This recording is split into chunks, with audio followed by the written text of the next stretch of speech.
नमस्कार, द र एन्ड कुकमा तपाईहरुलाई स्वागत छ। गेस गर्न सक्नुहुन्छ यो इन्ग्रेडियन्ट्सबाट के बन्दैछ भनेर? आउनुहोस्, ढिला नगरी हिमालयन नेपाली स्टाइलको मिठो चिकन थुक्पा बनाउन गइरहेको छु। प्राय जसो यो स्वादिलो, मिठो अनि जिउलाई मज्जाले तताउने भएकोले जाडो मौसममा बढी खाइन्छ। यो रेसिपी बनाउन जति सजिलो छ, खान त्यति नै मिठो। थुक्पा टिबेटियन रेसिपी भए पनि नेपालको लगभग हरेक रेस्टुरेन्टमा पाइन्छ। आउनुहोस्, फटाफट सुरु गरौँ आजको रेसिपी। सबैभन्दा पहिला मसिनो लाम्चो गरेर काटेको चिकनलाई नुन, टिमुर, सोया सस हालेर मोलिसकेपछि यसलाई पिठोसँग राम्ररी डस्ट गर्ने। थुक्पाको सुप बनाउन थुप्रै प्रकारको भेजिटेबल प्रयोग गरिन्छ। अब सुप बनाउन एउटा गहिरो पट तताई तेल हालेर अघि मोलेको चिकनलाई खैरो हुने गरी भुट्नुस्। यसरी चिकनलाई मैदासँग मोलेर फ्राई गर्दा सुपको कन्सिस्टेन्सी पनि राम्रो बन्ने गर्दछ।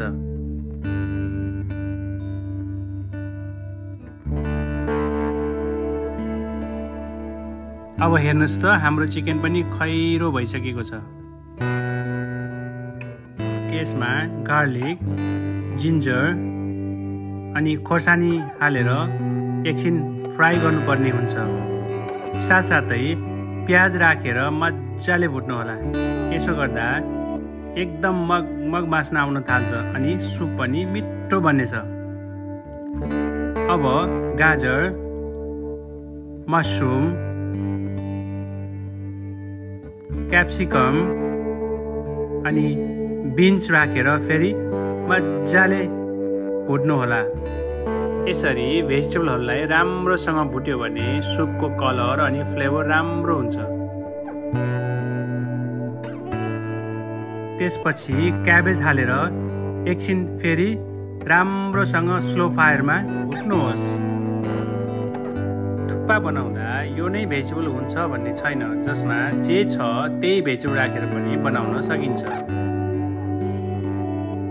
ल हेर्नुहोस् त, हाम्रो भेजिटेबल अनि चिकन अलमोस्ट राम्रोसँग गलेर क्यारमलाइज जस्तो भइसक्यो। अब यसमा चिकन स्टक अनि त्यसपछि सोया सस, नुन अनि मरिच पेपर हालेर राम्रोसँग चलाउनुहोस्। म अर्को भिडियोमा तपाईहरुलाई कसरी मिठो चिकन स्टक बनाउने भनेर पनि देखाउने छु। अब बाँकी रहेको टमाटो, हरियो प्याज, धनिया, थुक्पा नुडल्स अनि फ्रेस कागतीलाई अन्तिममा हाल्नुहोला।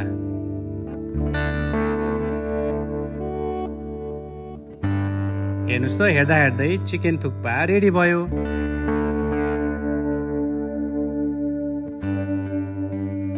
हजुरहरूलाई अन्डा कतिको मनपर्छ? आफ्नो इच्छा अनुसार कुनै पनि बाउलमा त्यसको माथि अन्डा राखेर